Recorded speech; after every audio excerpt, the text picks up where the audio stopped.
Have Aston Martin lived up to their hype so far this season?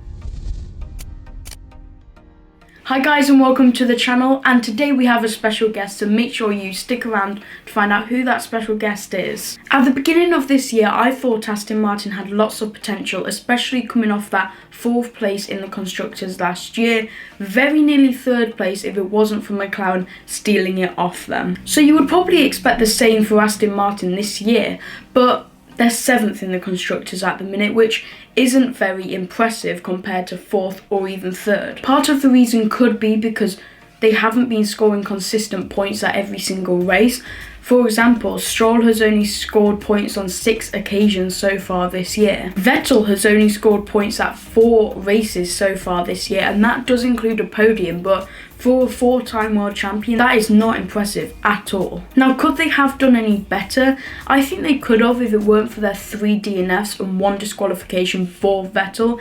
And Vettel could have got another podium and scored 18 points, which wouldn't have moved them up the Constructors, but it would have moved Vettel from 12th in the driver's standings to 10th in the driver's standings. And that does sound fairly impressive for a 4-time world champion. But now it's time to welcome our special guest, Daniel Roose. I hope I'm pronouncing your name correct.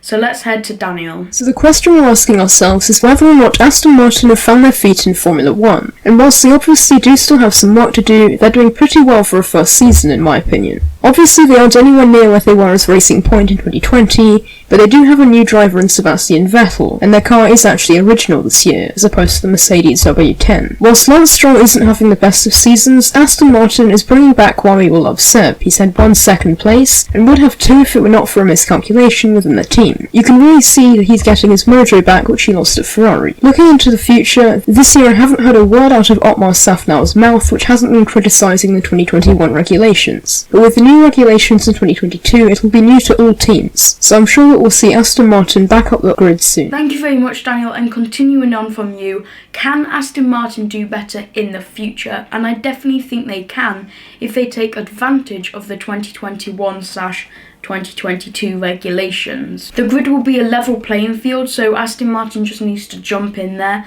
and try and head up the grid, and maybe they can win races and possibly even get podiums going into the future. And even further in the future, they could even win a few world championships, maybe in this decade. But first they need to finish this season, and for me, they have to get more points on a regular basis. The question we asked at the very start of the video is, have they lived up to their hype? And I definitely think that they need to improve, because they haven't really lived up to my expectations. I thought they were going to be battling McLaren, but they've more been down the bottom end of the midfield. And that's a real shame coming from Aston Martin, because they're a new team. They've come off that epic 4th place Constructors finish last year, and they just need to, pull themselves together and really work hard. But that's my opinion. Let me know yours in the comments below, and definitely head over to Daniel's channel and subscribe. The link will be down in the description.